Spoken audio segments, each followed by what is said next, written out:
Hello dear student, welcome to science study.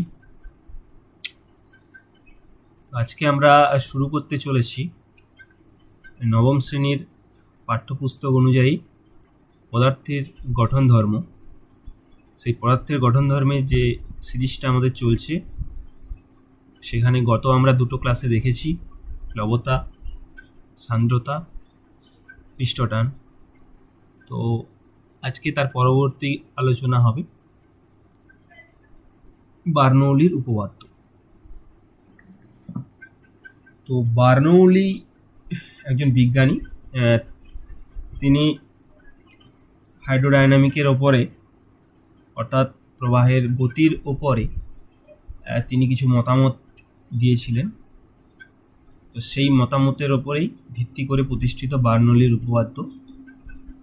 তো যে উপপাদ্যে আমরা কী কী জানতে পারবো আজকের এই ক্লাসে, না প্রথমত বার্নৌলির উপপাদ্য কী, মানে এটা বিশেষত নির্ভর করে কোনো প্রবাহী তরলের বা গ্যাসের ক্ষেত্রে চাপ, বেগ এবং উচ্চতা এদের মধ্যে কি আন্তঃসম্পর্ক রয়েছে সেই সম্পর্কিত আলোচনা, এবং এই বার্নৌলির উপপাদ্য প্রয়োগ, মানে বাস্তবিক জীবনে আমরা কোথায় কোথায় এর প্রয়োগ দেখতে পাই, এবং এই বার্নৌলির উপপাদ্যের উপরে প্রতিষ্ঠিত কী কী যন্ত্রপাতি রয়েছে, বহুল যন্ত্রপাতি রয়েছে অ্যাকচুয়ালি বিজ্ঞান প্রযুক্তিতে। তো তার মধ্যে আমরা কিছু এখানে যন্ত্রপাতি সম্বন্ধেও জানব। তো ঠিক আছে, প্রথমে দেখা যাক বার্নৌলির উপপাদ্যটা কি বলতে যাচ্ছে। আচ্ছা, বার্নৌলির উপপাদ্য যেটা বলতে যাচ্ছে সেটা হচ্ছে একটা আদর্শ তরল নিতে হবে। আদর্শ তরল কাকে বলবো? যাদের অসংকোচনীয় হবে, অর্থাৎ যাকে চাপ দিলে সহজে সংকুচিত হবে না, এবং সান্দ্রহীন হতে হবে। সান্দ্রতাহীন, আমরা সান্দ্রতা কি জেনেছিলাম, যে তরলের মধ্যে যে আন্ত আকর্ষণ বা ঘর্ষণ বল, সেটাকে বলা হয় সান্দ্র বল। তো সেই সান্দ্র বল থাকা যাবে না। তো বাস্তবে তো এরকম তরল থাকে না, তাই একে কি বলা হচ্ছে আদর্শ তরল, কারণ বাস্তবে সমস্ত তরলই সান্দ্র। তো মোটামুটি করে আমরা এখানে কম সান্দ্র বিশিষ্ট তরলকে নেব, সেটাকে আমরা এখানে আদর্শ তরলের মতো ট্রিট করব, এবং দেখা গেছে যে বাস্তব তরলের ক্ষেত্রেও এই সূত্র প্রযোজ্য। ঠিক আছে, তো সূত্র অনুযায়ী কি রয়েছে না, কোনো প্রবাহের বা ধারারেখ প্রবাহের তরলের মোট শক্তি, যেটাকে বলা হয় চাপ শক্তি, গতিশক্তি এবং বিভব শক্তি বা স্থিতিশক্তি। চাপ শক্তি, গতিশক্তি, স্থিতিশক্তি, এদের সমষ্টি ধ্রুবক থাকবে। এদের সমষ্টি কী হবে? ধ্রুবক। অর্থাৎ যদি কোনো একটা নলের মধ্য দিয়ে তরল প্রবাহিত হয়, সেই তরলের মধ্যে চাপ থাকবে, তরলের গতি থাকবে, এবং তরলটা যদি ভূপৃষ্ঠ থেকে কিছুটা উপরে থাকে তাহলে তার কি থাকবে? বিভব থাকবে। তো যে কোনো একটা বিন্দুতে একক আয়তনকে যদি আমি কল্পনা করে নিই, তার মধ্যে এই তিন প্রকার শক্তি ধ্রুবক থাকবে। এটি মূলত একটি শক্তির সংরক্ষণ সূত্রকে প্রকাশ করে। ওকে, তো এই বার্নৌলির উপপাদ্যে আমরা যদি কোনো একটা প্রয়োগ ভাবতে চাই, যে ধরো কোনো একটা বস্তু, এই যে যেমন ধরো দেখো এখানে ক্রিকেট বল রয়েছে, তোমরা জানো প্রত্যেকে যে আমাদের যে হোয়াইট ক্রিকেট বল হয়, অর্থাৎ যেটাকে বলা হয় ওয়ান ডে ক্রিকেট বল, এবং যে রেড ক্রিকেট বল হয় টেস্ট ক্রিকেট বল। সেই ক্রিকেট বলে তুমি যখনই দেখবে কোনো ক্যাপ্টেন, কোনো বোলার, কোনো ফিল্ডারের হাতে যখনই বলটা যায়, বলটাকে তারা ঘষতে থাকে এবং একটা নির্দিষ্ট দিকে ঘষে। ঠিক আছে, এমন নয় যে দুদিকে ঘষতে থাকে। বলের যে দুটো তল আছে, সেই দুটো তলে একটা নির্দিষ্ট দিকে ঘষবে। এই ঘষার কারণটা কি? ঘষলে এখানটা রাফ হয়ে যাবে, আর একদিক বলের মসৃণ থাকে, একদিক বলের মসৃণ থাকে। তারপরে বোলার যখন বলটাকে ডেলিভার করে, অর্থাৎ বলটা ফেলে, উচ্চ গতিতে ফেলে, এর ফলে এই বলটার সংলগ্ন যে বায়ু, এই বলের এগনেস্টে গতিশীল হবে, বলের সাপেক্ষে গতিশীল হবে। এখন আমি যদি বলি যে কোন দিকের বায়ু বেশি গতিশীল হবে, না অবভিয়াসলি যেদিকে তোমার বলটার শাইনিং রয়েছে এদিকের বায়ুর গতিবেগ বেশি হবে, এবং যেদিকে রাফ রয়েছে এদিকে বায়ুর গতিবেগ কম হবে। আর আর সূত্র কি বলেছে যে গতিশক্তি, চাপ শক্তি, বিভব শক্তি এগুলো সমান হবে।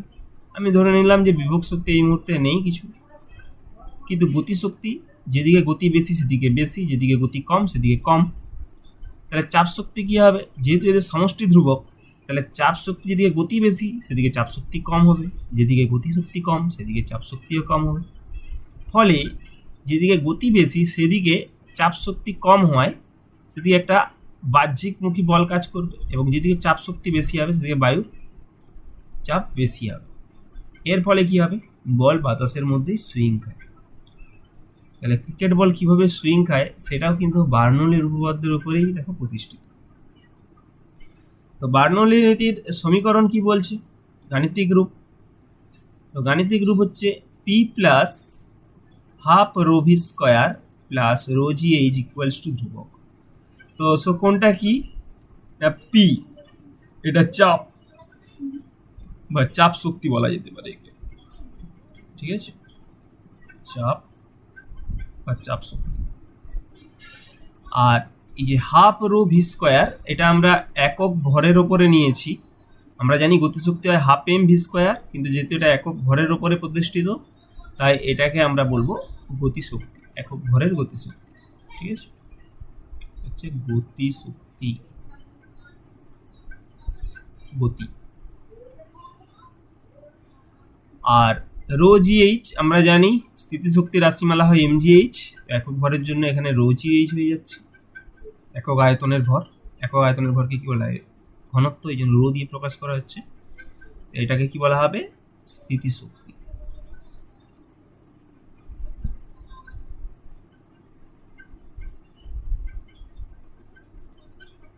ওকে, তো এই তিনটা সমষ্টি কি হবে, সর্বদা ধ্রুবক বা স্থির হবে। তো দেখে নাও এখানে একটা আমরা প্রবাহী নল বা টিউব কল্পনা করেছি, যে টিউবের মধ্যে দেখো এই দিকের চোঙের ক্ষেত্রফলটা বেশি এবং এই দিকের চোঙের ক্ষেত্রফলটা কম। তাহলে স্বাভাবিকভাবেই মনে হতে পারে যে কোনখানে জলের গতিবেগ বেশি হবে, না অবশ্যই সরু প্রান্তে জলের গতিবেগ বেশি হবে, এবং এটা আমরা দেখেছি যে সরু প্রান্তে জলের গতিবেগ বেশি হয় আর মোটা প্রান্তে জলের গতিবেগ কম হবে। দেখবে একটা পাইপে যখন জল যাচ্ছে, পাইপের মুখটাকে চেপে ধরলে অনেক দূরে গিয়ে জলটা পড়ে। তাহলে এখানে কি করছে না, মুখটা সরু করে দেওয়ার সময় এর গতিবেগ বেড়ে যাচ্ছে, গতিশক্তি বেড়ে যাচ্ছে, এবং দুটো পাইপের মধ্যে যে অনুভূমিক উচ্চতা আলাদা আলাদা। যেমন এই পাইপটাকে আমি যদি কল্পনা করি, এখানে এর অনুভূমিক উচ্চতা H1 এবং এইদিকের উচ্চতা H2, অর্থাৎ এখানে স্থিতিশক্তি আলাদা হবে, এখানে বেগ আলাদা হয়, এখানে গতিশক্তি আলাদা হবে, এবং এখানে যদি চাপকে আমরা P1 ধরি আর এদিকে চাপকে যদি P2 ধরি, তাহলে চাপ আলাদা হবে। বলতে পারবে যে কোন ক্ষেত্রে চাপ বেশি হবে। যদি আমি কল্পনা করে নিই যে এরা অনুভূমিক একই তলে আছে, দুজনের উচ্চতা একই, অর্থাৎ স্থিতিশক্তি ধ্রুবক, তাহলে সেক্ষেত্রে যেহেতু বেগ এখানে কম, তাহলে চাপ কি হবে, বেশি হবে। বেগ কম হয় কি হবে, চাপ বেশি। আর তার উল্টোটা সরু প্রান্তের ক্ষেত্রে প্রযোজ্য, সরু প্রান্তে বেগ বেশি হয় অর্থাৎ চাপ কি হবে, কম হবে। এখানটাতে তার উল্টো ঘটনা ঘটবে। তো দেখে নাও কোনটাকে কি বলে। এখানে রয়েছে পি তরলের চাপ, রো ঘনত্ব, ভি তরলের বেগ, জি অভিকর্ষীয় ত্বরণ এবং এইচ উচ্চতা। এবং এই সমীকরণটাকে আরেকভাবে লেখা যায়, যদি আমরা পুরো সমীকরণকে ভাগ করে দিই, আমরা ধরো পুরো সমীকরণটাকে ভাগ করে দিলাম কি দিয়ে, রো জি দিয়ে, তাহলে পি এর নিচে কি এসে যাবে, পি এর নিচে রো আর জি প্লাস এইখানে কি এসে যাবে, হাফ রো ভি স্কোয়ারের জায়গাতে, উপরে তো ভি স্কোয়ার থাকবে, রো দিয়ে ভাগ করলে রো কেটে যাচ্ছে, ভি স্কোয়ার এটা, আর নিচে কি এসে যাবে তাহলে শুধু জি, একটা 2 ছিল তাহলে 2g plus rho G H থেকে রো জি ভাগ করে দিলে কে পড়ে থাকবে, অনলি এইচ। এটাও তো একটা ধ্রুবক সংখ্যা হবে, এটাও ধ্রুবক। এখানে মনে রাখো, এখানে একটা কথা মনে রাখো যে এই যে প্রত্যেকটা টার্ম এখন রো জি দিয়ে ভাগ করার ফলে এদেরকে কি বলা হবে। তো ফার্স্ট যে টার্মটা রয়েছে, এই যে এই টার্মটা, একে বলা হবে চাপ শীর্ষ। এটা কি ছিল, চাপ শক্তি ছিল বা চাপ ছিল, এটাকে কি বলা হবে এখানে, চাপ শীর্ষ।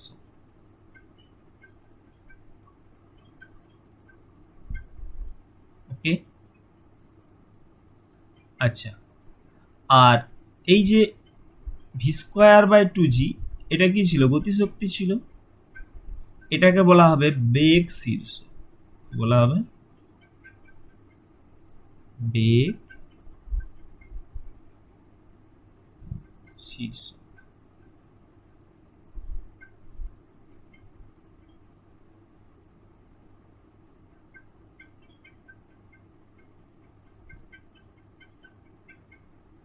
ওকে, আর এই যে এইচ, এই এইচ কে কি বলা হবে, এইচ কে বলা হবে উচ্চতা শীর্ষ।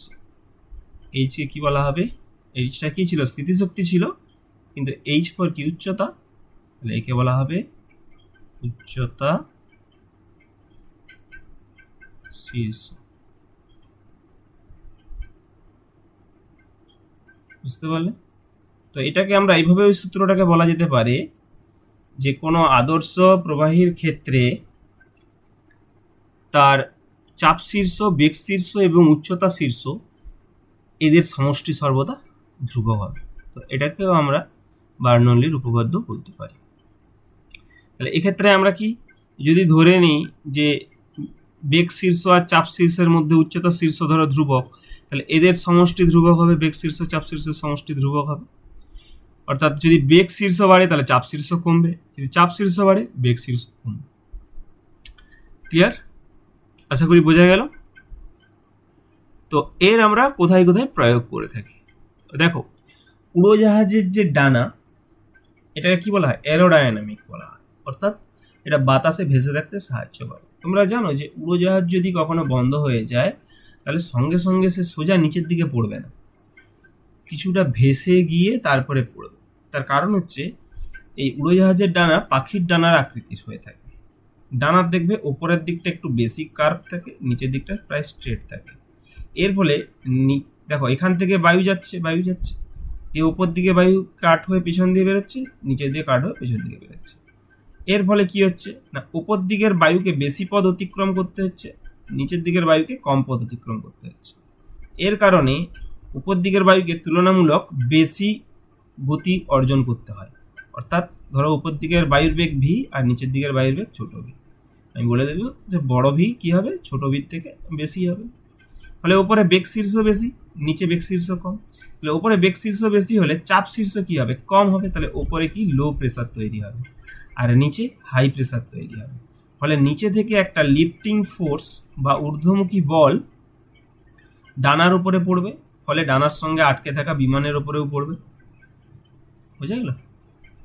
তো এই কারণে বিমান বন্ধ হয়ে গেল উড়তে উড়তে সে কিন্তু অনেকটা টাইম পর্যন্ত ভেসে থাকতে পারবে তার ডানার আকৃতির জন্য। ক্লিয়ার? আর ভেঞ্চুরিমিটার, ভেঞ্চুরিমিটার হচ্ছে একটা প্রেসার মাপক যন্ত্র, মানে কোনো একটা প্রবাহের মধ্য দিয়ে বা কোনো একটা নলের মধ্য দিয়ে, নালার মধ্য দিয়ে, নালা না, একটা পাইপের মধ্য দিয়ে তেল জল এই ধরনের কিছু যাচ্ছে, ঠিক আছে?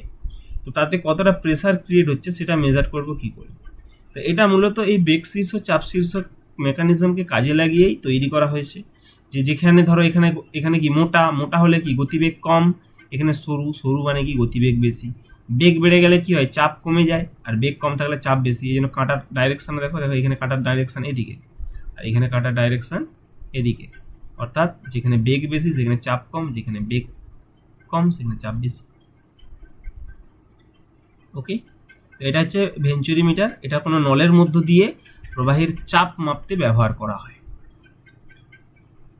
আর বার্নৌলির উপপাদ্যকে আমরা কোথায় প্রয়োগ দেখতে পাই আমাদের দৈনন্দিন জীবনে? দেখো, যে বলে যখন ট্রেন আসে কোনো প্ল্যাটফর্মের মধ্যে তুমি দাঁড়িয়ে থাকো, এ বলে যে উচ্চ গতির ট্রেন যাচ্ছে বা আসছে রাজধানী দুরন্ত, তো যে কারণে কি হচ্ছে, নিরাপদ দূরত্বে সরে যাও একটা বলে। এবার আরেকটা জিনিস দেখবে যে কখনো তুমি যদি প্ল্যাটফর্মে যাও, তো যেখান দিয়ে ট্রেনটা চলে তার থেকে কিছু দূরত্বে এরকম হলুদ বা লাল রঙের এরকম কিন্তু একটা মার্জিন করে দাগ পুরো প্ল্যাটফর্ম জুড়ে কাটতে থাকে, অর্থাৎ এই দাগটার তোমাকে এই দিকে থাকতে হবে, এই দিকটা নিরাপদ, এই দিকে থাকা যাবে না। তার কারণ হচ্ছে কি, যখন ধরো উচ্চ গতিতে একটা ট্রেন আসছে, ঠিক আছে, ট্রেনটা ধরো উচ্চ গতিতে আসছে, তো এর সংলগ্ন বায়ুও গতিশীল হবে, বায়ুগুলোকেও গতিশীল করবে, ফলে এই ট্রেনের কাছের বায়ু বেগ বেশি হবে এবং এইখানে যে বায়ু আছে, এইদিকে যে বায়ু আছে এর বেগ কম হবে, প্রায় স্থির থাকবে। ফলে এখানে গতিবেগ বেশি, এখানে চাপ কি হয়ে যাবে, কম, কিন্তু এখানে চাপ কি হবে, বেশি। ফলে এদিক থেকে একটা চাপ এদিকে কাজ করবে, এদিক থেকে একটা চাপ ট্রেনের দিকে কাজ করবে। এর ফলে এইখানে দাঁড়িয়ে থাকা একটা ব্যক্তি, এই যে দেখো এখানে একটা মেয়ে ফোন ঘাটছে দাঁড়িয়ে দাঁড়িয়ে, হ্যাঁ, তো এইখানে দাঁড়িয়ে থাকা একজন ব্যক্তি সে কি একটা ট্রেনের দিকে একটা ঠেল বল বা টান বল, ট্রেন যেন টানছে মনে হবে তাকে, ঠিক আছে, বা একটা ঠেল বল কাজ করবে এর দিকে, ফলে সে কিন্তু টানা হয়ে ট্রেনের মধ্যে চলে যেতে পারে এবং দুর্ঘটনা ঘটতে পারে। এই জন্য দূরত্ব বজায় রেখে দ্রুতগামী ট্রেন হোক, বাস হোক, গাড়ি হোক, একটা দূরত্ব মেনটেন করতে হয়। ইভেনই এটা যখন দুটো জাহাজ পাশাপাশি যেতে যায় তাদের মধ্যে একটা নির্দিষ্ট দূরত্ব মেনটেন করতে হয়, নাহলে তাদের গতির কারণে যে জল গতিশীল হয় তার ফলে কিন্তু জাহাজ দুটো কাছাকাছি চলে আসতে পারে, ঠিক আছে, এবং ধাক্কা লেগে যেতে পারে। আচ্ছা, ঝড়ের সময় দেখবে যে কোনো খড়ের চাল বা টিনের চাল উড়ে যায়। কেন হয় এরকম ঘটনাটা? যে যখন ঝড় হচ্ছে তখন উপর দিয়ে বায়ু উচ্চ গতিতে বইছে, উপর দিকের বায়ু উচ্চ গতিতে আছে, ঠিক আছে, এইখানে বায়ু উচ্চ গতিতে আছে, আর ঘরের ভেতরের বায়ু প্রায় স্থির, কারণ ভেতর দিয়ে বায়ু চলাচল করছে না, এই যে ঘরের ভেতরের যে বায়ু সেগুলো প্রায় চলাচল করে না, স্থির থাকে। ওপরের বায়ু উচ্চগতি হয়, এখানে চাপ কি হবে, কমে যাবে, কিন্তু ভেতরের বায়ু স্থির হয়, এখানে চাপ কি হবে, বেশি থাকবে। ফলে ছাদের ওপরে বা চালের ওপরে একটা ঊর্ধ্বমুখী বল দিবে, সেই বলের কারণে কি হবে, চাল উপর দিকে উঠে যাবে, আর হাওয়া যেহেতু বইছে ওকে উড়িয়ে নিয়ে অন্য কোথাও ফেলে দিবে, ঠিক আছে। তো ঝড়ের সময় যেন খড়ের চাল, টিনের চালের ঘর খুব বিপজ্জনক হয়ে যায়। ক্লিয়ার? আচ্ছা, আমরা এই বার্নৌলির নীতিকে কাজে লাগিয়ে কি কি যন্ত্রপাতি তৈরি করেছি, অনেক কিছুই তৈরি হয়েছে। তো তার মধ্যে আমাদের পরিচিত কি কি, যেমন কার্বোরেটর, এটা দেখবে যে কোনো গাড়ি, বাইক, ঠিক আছে, তাতে থাকে, ঠিক দেখবে বাইকের তেল ট্যাঙ্কির নিচে এরকম একটা দেখতে আছে। এই কার্বোরেটর কি করে, কার্বোরেটর হাওয়াকে ভেতরে পাঠায়, ইঞ্জিনের মধ্যে হাওয়া পাঠায়। এখানে কি করতে হয় না, উচ্চ গতি সৃষ্টি করতে হয়, ফলে নিম্নচাপের কারণে বাইরে থেকে চাপ ভেতরে আসে, ঠিক আছে। আর অটোমাইজার, এই যে তোমরা যে পারফিউম ইউজ করো, যে স্প্রেটা করো, কখনো দেখেছো নতুন যদি বোতল কিনে আনো, ফার্স্ট টাইম কিন্তু এটা দাবালে এখান থেকে কিন্তু কোনো পারফিউম বেরোয় না, কয়েকবার দাবানোর পরে বেরোয়। এর কারণটা কি? এর কারণ হচ্ছে এখানেও এই বার্নৌলি প্রিন্সিপালকে কাজে লাগানো হয়, অর্থাৎ যখন এখানে পারফিউমের গতি সৃষ্টি হবে, মানে পারফিউমটা বেরোবে, তখন ভেতরে নিম্নচাপের সৃষ্টি হবে, ভিতরে বাইরে উচ্চচাপের সৃষ্টি হবে। যখন এখানে গতিশীল হয়ে বেরোচ্ছে, এখানে গতি থাকার কারণে এখানে নিম্নচাপ হবে এবং ভেতরে উচ্চচাপ হবে, এর কারণে ভেতর থেকে পারফিউমের উপরে প্রেসার পড়বে এবং আবার পারফিউম বেরিয়ে আসবে। এটাকে বলা হয় অটোমাইজার। আর কি, এই বায়ুর গতিকে কাজে লাগিয়ে তৈরি করা হয়েছে পিটো টিউব, যেটা কি বিমান, জাহাজ বা যুদ্ধ বিমান এইগুলোর গতি নির্ধারণ করা হয়। এখানে একটা ছোট্ট এরকম নলের মতো থাকে, নল মানে দেখতে খানিকটা এরকম এল শেপের মতো হয়, ঠিক আছে, এরকম এল শেপে নলের মতো দেখতে হয়, বিমানের এরকম গায়েই লাগানো থাকে, কখনো কখনো সামনে এরকম মুখের কাছে লাগানো থাকে, ঠিক আছে। তো এখান থেকে কী হয়, হাওয়া ভেতরে ঢুকে, এর ফলে এখানে উচ্চ গতির কারণে লো প্রেসার ক্রিয়েট হয় এবং সেখান থেকে প্রেসার থেকে ক্যালকুলেশন করা হয় যে অ্যাকচুয়ালি বিমানের গতি কত রয়েছে বা বায়ু প্রবাহের গতি, তরল প্রবাহের গতি কত রয়েছে। সিমিলারলি আমরা জলের পাম্পেও এই একই ব্যবস্থা তৈরি করা হয়, ভেতরে প্রচণ্ড গতির সৃষ্টি করা হয়, যার ফলে নিম্নচাপের সৃষ্টি হয়। এর ফলে সাকশনের মধ্য দিয়ে, এইভাবে যে সাকশনটা কানেক্ট থাকে, সেই সাকশনের মধ্য দিয়ে জল ভেতরে এসে বেরিয়ে যেতে পারে। ওকে, তো তাহলে বার্নৌলির নীতি আমরা কি কি শিখলাম, কি বুঝলাম? বার্নৌলির নীতি একটা প্রবাহীর উপরে প্রযোজ্য হচ্ছে, গতিশীল বা স্থিতি হলেও, মানে প্রবাহীটা গতিশীল হলেও হবে। তার জন্য কি হবে না, তার মধ্যে গতির কারণে চাপ তারতম্য ঘটবে। এই চাপের তারতম্যকে কাজে লাগিয়ে আমরা বিভিন্ন যন্ত্রপাতি তৈরি করতে পেরেছি, প্রযুক্তিতে এটা কাজে লেগেছে। ওকে, অটোমাইজার তৈরি হয়েছে, ভেঞ্চুরিমিটার তৈরি হয়েছে, এবং এটার বাস্তবিক জীবনে আমরা অনেক ব্যবহার দেখতে পাই এবং এর গুরুত্ব রয়েছে। আশা করি আজকের ক্লাস তোমরা বুঝতে পেরেছো। যদি ক্লাসটা ভালো লেগে থাকে একটা লাইক করো, আর যদি কোথাও বুঝতে অসুবিধা হয় কমেন্টের মাধ্যমে জানাও। তো আশা করছি সবাই পড়াশুনো করছো। Stay study, have a good day.